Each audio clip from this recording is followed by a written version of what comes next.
sit down. We'll be here for a little while. Sit down. Thank you also, Lee Greenwood. Thank you to Lee Greenwood.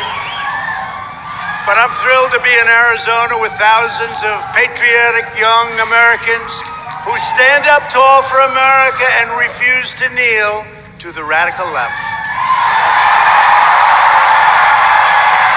That's true. There is something going on. You feel it, right? You feel the spirit? You know, the other night, a speech I made on Saturday night in a very good place, and we had a great evening, and the ratings came out. You saw that on television. It was the #1 show in Fox history for Saturday night. Ratings. For them, it's all about the ratings. I know that the other folks back there, CNN and MSDNC, I know they're very happy. No, they're very happy to see that Fox had the #1 show. This is the #1 show in the history of Fox News. That's pretty good. Saturday night. Let us also show our appreciation to my good friend Charlie. I'll tell you, Charlie is some piece of work. Who is mobilizing a new generation of pro-American student activists. That's what you are, and really smart. And you'll be up here someday. Somebody in that audience, maybe a few of you, you're going to be up here, right here, who are tough and smart and determined and truly unstoppable. You are. I want to thank also Kimberly, and I want to thank my son. Boy, I watched my son. I got here. Wow. I said, what's this all about? He's good. And people like him. People like him a lot. To everyone here today and watching live all across our country, thank you for bravely defending our nation, our values, and our great American heroes.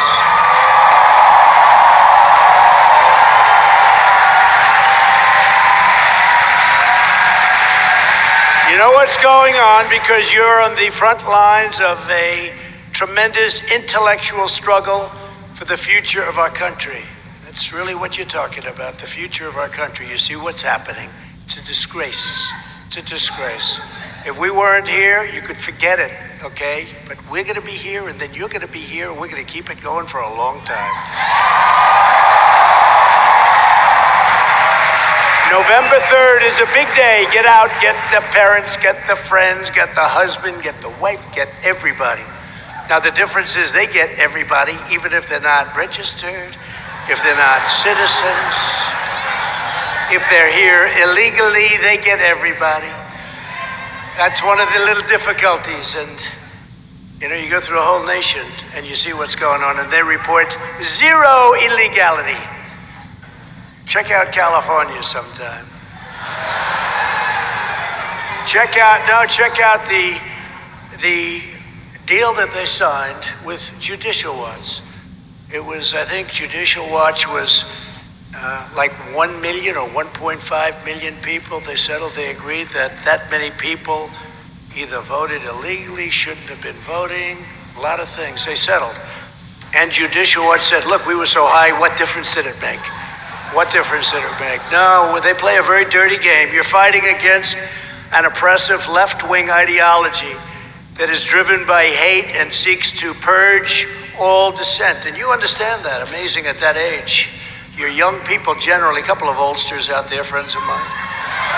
The radical left demands absolute conformity from every professor, researcher, reporter, journalist, corporation, entertainer, politician, campus speaker, and private citizen. But we have Charlie, and we have our people, and our people are stronger.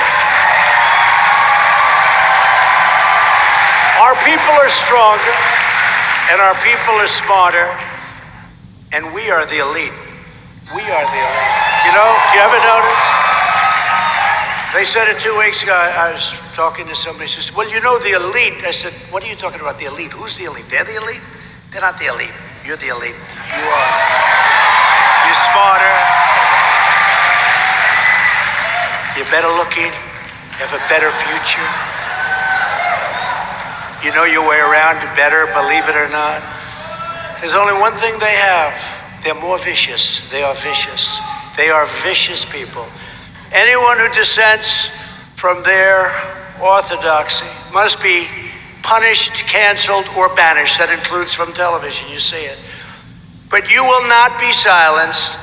And you know, the bottom line, I get interviewed by people, and I'm sitting the other day in the Oval Office, and I didn't like the tone. And I said, you know, it's really nice, because I'm here and you're not. I looked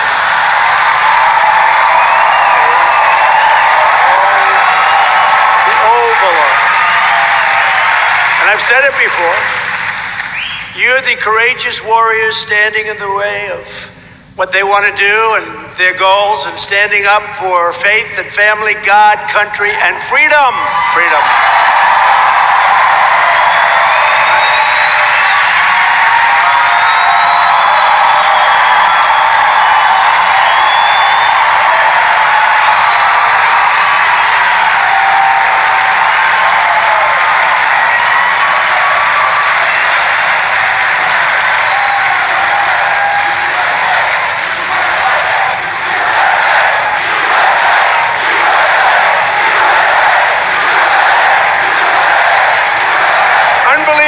Spirit, I appreciate it. Thank you very much. But the radical left, they hate our history, they hate our values, and they hate everything we prize as Americans, and we're right. Because our country didn't grow great with them. It grew great with you and your thought process and your ideology. The left-wing mob is trying to demolish our heritage so they can replace it with a new repressive regime that they alone control. They're tearing down statues, desecrating monuments, and purging dissenters. It's not the behavior of a peaceful political movement. It's the behavior of totalitarians and tyrants and people that don't love our country. They don't love our country. The left is not trying to promote justice or equality or lift up the downtrodden. They have one goal, the pursuit of their own political power for whatever reason, but that's their goal. That really seems to be their goal or their sickness. And if you give power to people that demolish monuments and attack churches and seize city streets and set fire to buildings, then nothing is sacred and no one is safe. We stopped them last night. Do you see that? Andrew Jackson.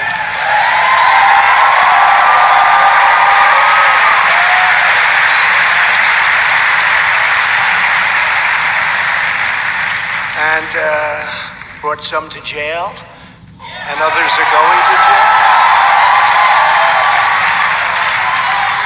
The problem we have is states. They're weak. They're weak. Many of the governors, many of the mayors, you see what's going on. And it's, by the way, just so you understand, it's all liberal, Democrat states. Could you imagine if Sleepy Joe ever became president? This country would be a mess. They would rip down everything. Sleepy Joe. And he wouldn't call the shots. He would have nothing to do with it. Lock him in the Oval Office. Let's just do what we want to do. That's why, and you know, today he's with Obama, President Obama. It only took him, how long, a year and a half to endorse him? What did it take, a year and a half to endorse him? Even after he won, he didn't endorse him for a long time. And he's fighting for Sleepy Joe. You know, he really feels strongly about it, so strongly that he was fighting. He wanted everybody to win, but Joe won. But if you remember in my campaign, he fought harder than crooked Hillary. President Obama fought me harder. He said, you cannot let him win. You cannot this. He was all over the place. I said, this guy's spending all of his time campaigning against me. Who won? That's right.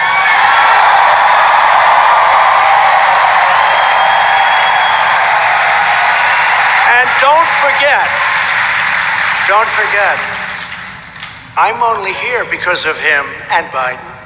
I'm only here because of them. Because if they did a good job, we wouldn't have been here. There would have been no reason. So I'm only here because of President Obama and the job he did, and Sleepy Joe Biden and the job that he didn't do, other than he did a good job for his son. Did a good job for his son. No, but I'm only here because of them. Otherwise, I wouldn't be here. People were very unhappy. The fake news doesn't report it. They were very unhappy. There was tremendous dissent, tremendous anger. A lot of people in this audience, I can tell you. But we're here today to declare that we will never cave to the left wing and the left wing intolerance. We will never surrender to mob violence, and we will uphold American freedom, equality, and justice for every citizen of every background. Very strong. That's who we are.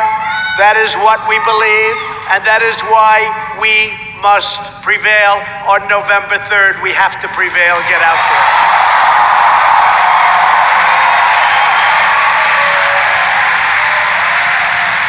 So we're honored to be joined by a great gentleman, a great governor of this state.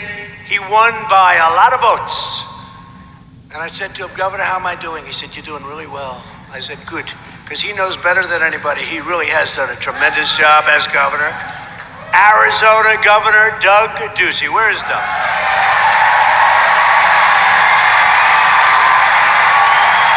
Thank you, Doug. Thank you.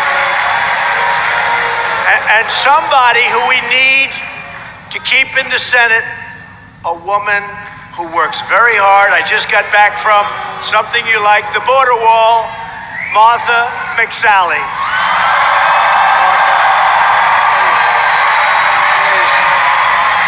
Thank you, Martha. Thank you. Thank you. Thank you, Martha. We got to get her in. And Mark Kelly, who she's running against, is very weak on China and lots of other things. If between Biden and Kelly and these people, they get in, China will own this country, and they don't own us at all. We have done great. Before the plague set in, before the plague came over, right? It came over. We were doing the greatest. We had the greatest economy we ever had, the greatest job numbers we ever had, the greatest of everything. There wasn't a thing where we weren't number one. We were beating them, and they were having a tough year. 67th. It was one of the worst years they had in 67 years. And we were doing great. And then they said, there's a plague coming over from China. Here it comes. What a disgrace. What a disgrace. And now you saw last week the jobs numbers, the biggest ever. You saw the retail sales numbers, the biggest ever, number one.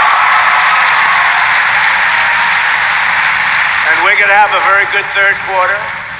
And interesting, we're going to have a good third quarter. And right when those numbers are announced, you have your election. So that's hopefully a sign from up there. But I think we're going to do very well. And they are trying to do their best to keep the country shut down and closed, because they'd love those numbers not to be good. But there's not a lot they're going to be able to do about it. Not a lot. But we want to get Martha in, and I want to thank Martha for being here. Governor, I want to thank you for being here. I want to thank you for being such a great friend, too. Thank you. And we also have some of your warriors, great representatives, and they fought with me on the impeachment hoax, one of the great hoaxes based on a telephone conversation that was perfect. I'm the only one that got impeached in history, hopefully will be the only one, that got impeached over a perfect telephone call, like perfect. Perfect. This was like the perfect call. I said, wait a minute. I said, we don't need lawyers, just keep reading. Thank goodness we had it transcribed. It was very good that we had it, because remember Adam Schiff got up and he made up a phony story. He made up a phony story. It's what they're all about. I said it before, they're vicious. Paul Gosar, stand up. Paul, where's Paul? Paul, stand up. Paul, great guy. There's a man I spoke to him this morning, Andy Biggs. Great guy. Thank you, Andy. Freedom Caucus. Now that Mark Meadows is our great chief, he's our chief. Mark Meadows. By the way, Mark Meadows is here too. Let's have it for Mark Meadows. Where's Mark Meadows? But Andy took over and the Freedom Caucus is doing great. Thank you. Thank you, Andy. Somebody I got to know very well during the hoax. Debbie, let's go. She's great. That's another one. Oh, there she is. She just stood out on television and it was like she popped. She did great. I said, you're so lucky you know me, Debbie. Because she really was one of the people, she stood out. Thank you, Deb. Thank you. Another warrior, David Schweikert. David, thank you. Thank you, David. Thank you.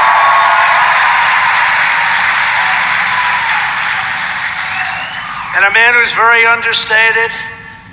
He just gets it done behind the scenes, never likes to go on television, never likes talking a lot, but he's a great congressman from one of my favorite states, Florida, Matt Gaetz.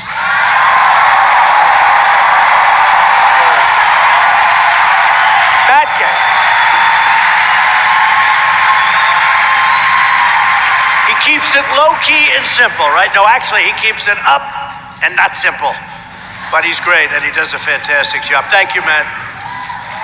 Along with a lot of great people, Arizona Treasurer Kimberly Yee. Kimberly, thank you. House Speaker Rusty Bowers. Rusty, thank you, Rusty. Thank you. Senate President, wow, that's a big deal.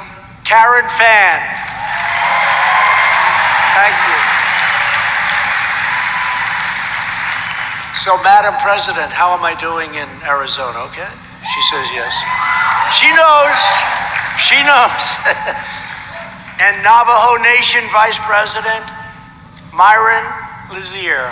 Thank you. I also want to recognize a truly courageous woman, Angel Mom. She's a friend of mine too, by the way. One of the first people I met when I announced I was going to run.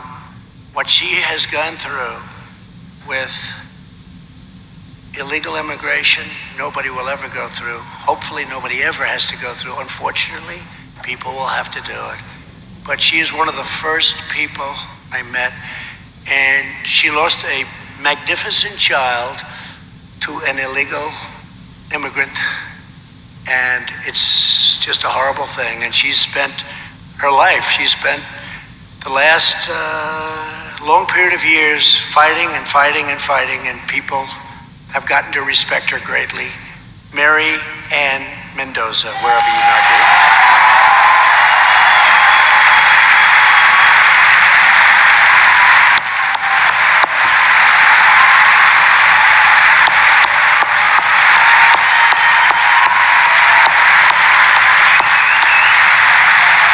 A lot of guts. He's got a lot of guts.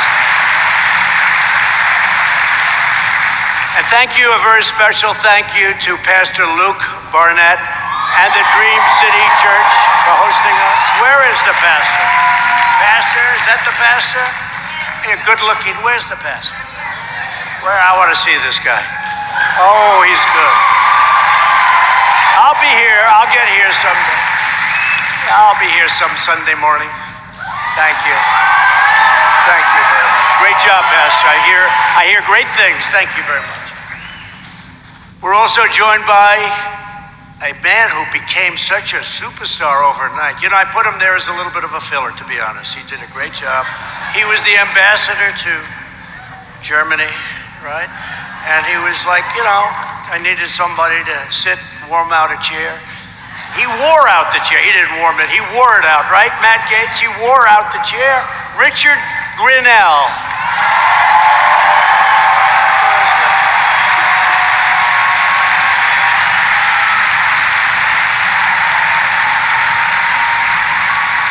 What a guy. Where's Matt? No? Say hello. You are fantastic. Oh, the picture of him walking into the DOJ with a big satchel. And I realized what good shape he's in. You're going to start. And he's walking. And he had lots of gold in those satchels, didn't he, huh? Because I'll tell you, we caught him. Let's see what happens. But we caught him. Right? We caught him. And a friend of mine that did a great job as the NASA CFO, and you see we've totally rebuilt NASA. We're sending rockets up now for the first time in many years. Jeff DeWitt. Jeff DeWitt. Jeff, hi. Thank you, Jeff.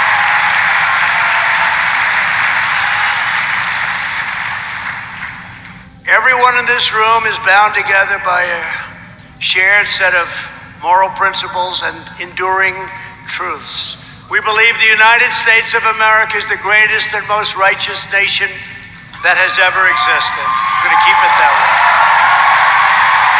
We believe that every citizen has the fundamental right to think, to speak, to live, and pray according to their own conscience. We believe that the beloved heroes of American history should not be torn down by militant mobs, but held up as an example to the world. Now they're after George Washington. I said, what did he do wrong, George Washington? Thomas Jefferson. We stopped them. They were heading toward the Jefferson Memorial. They couldn't care less. I think half of them don't even know who Thomas Jefferson is. How about Ulysses S. Grant? They want the Confederate soldiers, but all of a sudden they go after Grant, but he's the one that defeated the Confederate soldiers. So what's that all about? How about Gandhi? How about Churchill? You know, Churchill, because this is going outside of our country now. No, we'll stop it, don't worry. Just don't worry about it. 10 years is a long time to spend in prison.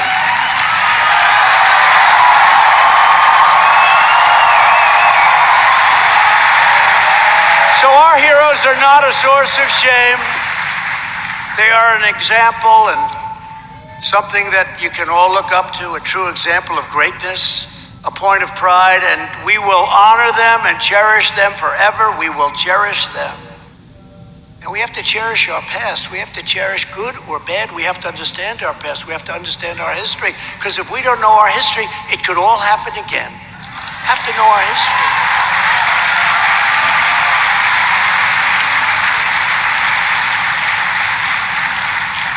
We believe in law and order. We support the men and women of law enforcement, and we stand with the citizens in every city and every community and every part of our country who wish to live in safety, security, dignity, and peace.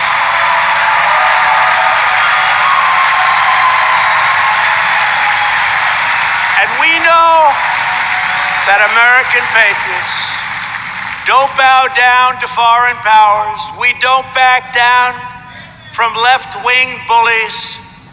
And the only authority we worship is our God.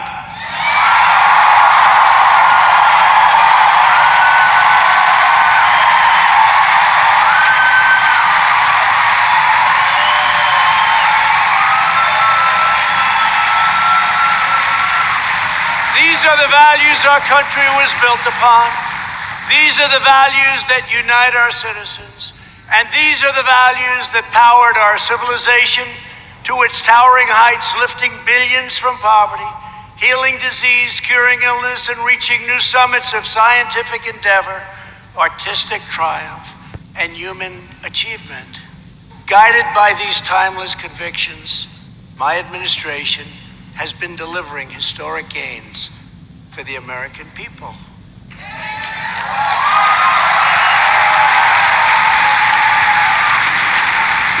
Like no one has ever done in the first 3.5 years of a presidency.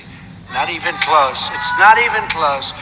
By the end of my first term, we will have close to 300 federal judges appointed and approved. 300. If you get 10, it's a lot. 300. An all-time record. And very importantly, we confirmed 2 great Supreme Court justices.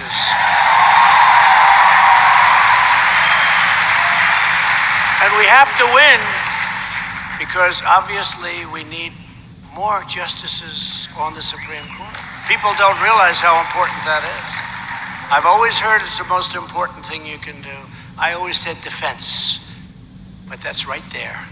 Supreme Court justices and judges, and we are setting records. We've spent over $2 trillion to completely rebuild the awesome power of the United States military. And I very proudly created the 6th branch of the United States Armed Forces, the Space Force.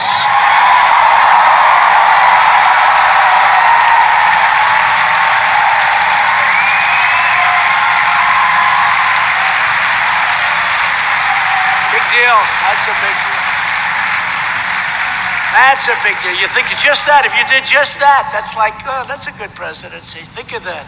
That's one of many, many things. We'll go over a few of them, but many, many things. So the Air Force was the last one. That was 75 years ago.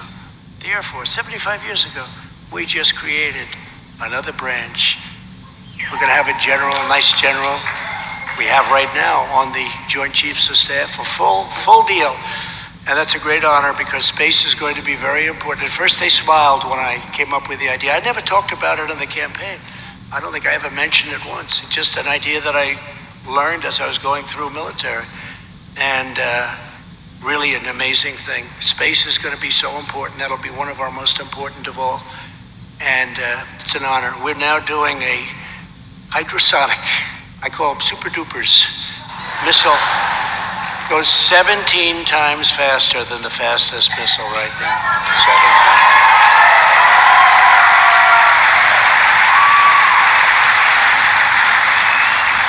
17. We passed VA choice, a big deal. And VA accountability, a big deal. They've been trying for 50 years, almost 50 years on both.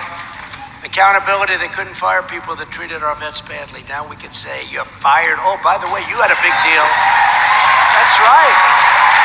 That's right. You had a big deal in Arizona. I've been reading about it for years now, Doug, where they had somebody stealing in the VA, and they caught him cold, like 500,000, right? That's a lot. They stole 500,000. They couldn't fire him. They couldn't fire him. So between the unions and civil service and all of the things, they couldn't fire him. But we made it so that you can now say, you're fired, get out. Right.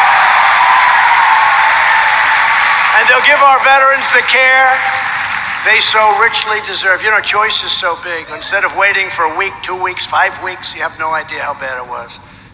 If they have to wait, and they have great doctors, we have great doctors in the VA. If you have to wait, if for any reason there's a delay, you go outside, you get a doctor, you get fixed up, we pay the bill. And it sounds expensive, it's cheap. It's cheap. We save money. Most importantly, we save lives. People would get online and they're okay, not feeling well. By the time they see a doctor, in some cases, they are terminally ill. It would take weeks and weeks. And now we have VA choice. That's why you see good stories. 91% approval rating. Okay, 91% approval rating. VA choice. Nobody thought we were going to get that one done. We passed the largest package of tax cuts and tax reforms, and we passed the largest number of regulation cuts by a factor of many times. No other administration, even though in some cases 8 years and in one case more, nobody has cut regulation like we've cut regulation, not even close. And it's one of the reasons we did so well before the plague, and we're doing so well after the plague. It's going away. We eliminated Obamacare's unfair individual mandate, which punished young Americans like you for the privilege of not buying bad health insurance. That's really what it was. You had the privilege of not buying and you had to pay for it. Not too good, so we got rid of it. That was a big deal. That was one of the most unpopular things anywhere or on any subject. We will always protect people with pre-existing conditions, and you have Martha's pledge that she is going to do that also. So we're going to do that. And the Democrats can't make that pledge because they're going to raise your taxes like crazy. I never heard, all my life, I think Doug can maybe explain it, but Doug, all my life, I'd watch. And the best politicians, they want to cut taxes, not raise taxes. All of a sudden, we're in an age where things are very different, let's face it. Ripping down statues. One of the things is the Democrats want to raise your taxes to a level that nobody can even believe. And it won't be nearly enough to pay for what they want to do. You talk about bad health care. It's just going to be a disaster. But they want to raise everybody's taxes. I always thought it was supposed to be the other way, right? But let's see how they do on November 3rd. I don't think they're going to do too well. We passed Right to Try to give critically ill patients access to life-saving cures so they don't have to travel all around the world and see if they can find. And we've had tremendous success with that. Right to Try, very proud of it. They've been trying to get that one done for 40 years. And I've just come from the Arizona border, Yuma, where we marked the completion of over 220 miles of brand new, beautiful border wall.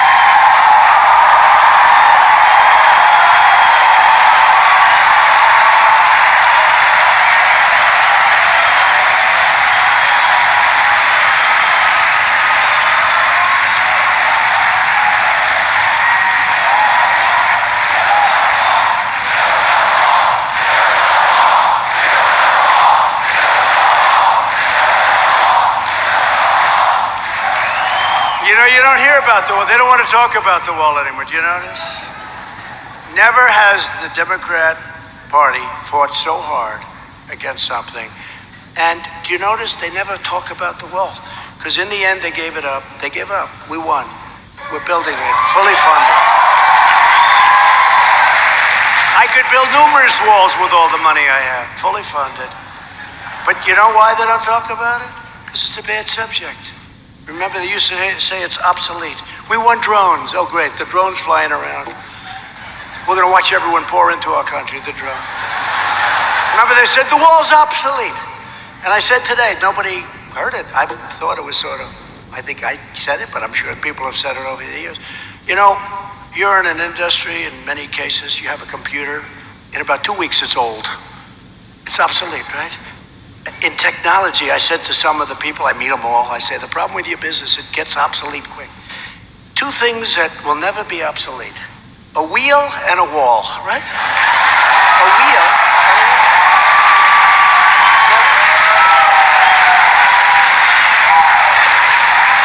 And they'd say, that wall is obsolete. With modern technology, no, modern technology is like, let's watch everybody pour in. Now, we have a wall, so we've built 220 miles. We're going to have, and it's every single element. I met with Border Patrol, who are fantastic, by the way. Every single element they wanted, you have to see through, which makes sense. You have to do all of the different, we have cameras on it, we have sensors on it. It is just 30 feet high. It's very hard. Very hard. We have anti-climb provision on the top. We have the whole deal, and it's very powerful. And by the way, where that wall is, nobody's getting through. Nobody gets through.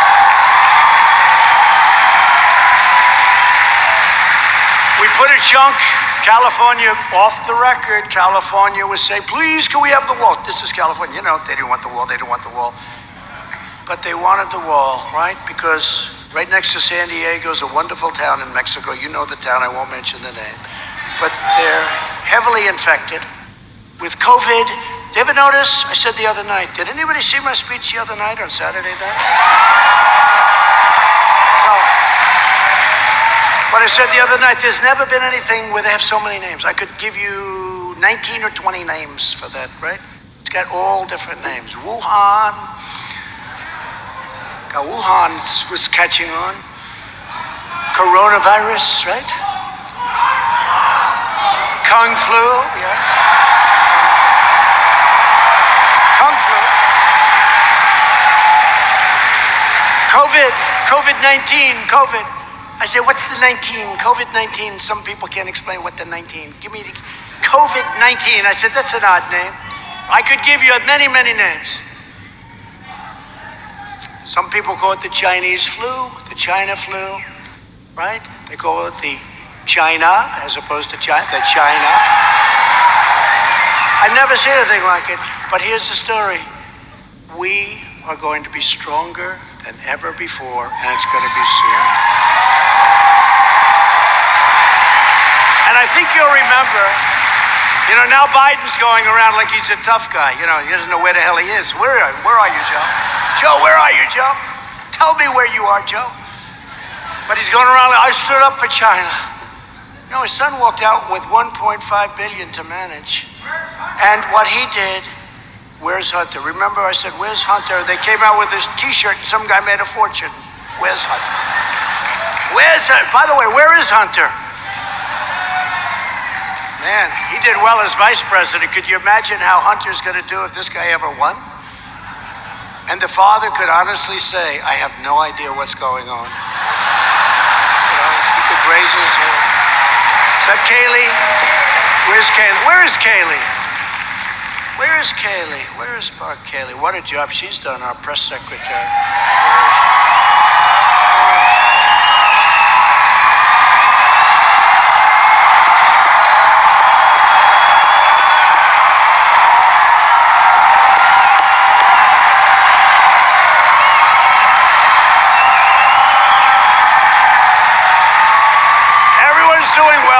These press secretaries. I mean, Sarah's going to be the governor of Arkansas pretty soon, I hope. Sean's got his own show, and this one here, she could run whatever the hell she wanted, but I said, don't run. Don't run, just stay here. We like the job you're doing. No, we're doing great. I stood up to China like no other administration in history. For decades, they've ripped us off. They ripped us off like nobody, and I charged them a little thing called massive tariffs. We took in billions and billions of dollars. They devalued their currency. They like to say our people paid. No. Our people didn't pay. They devalued their currency in order to pay it. And they also put money out there. Otherwise, they wouldn't have been able to sell their product. But what happened for many years, there's nobody ever that ripped off the United States like China. Nobody.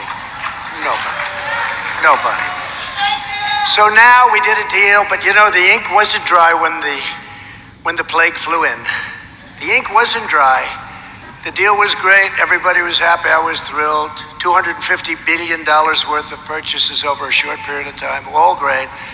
But the ink wasn't dry, and we got hit by the plague, so I'm not too happy about that.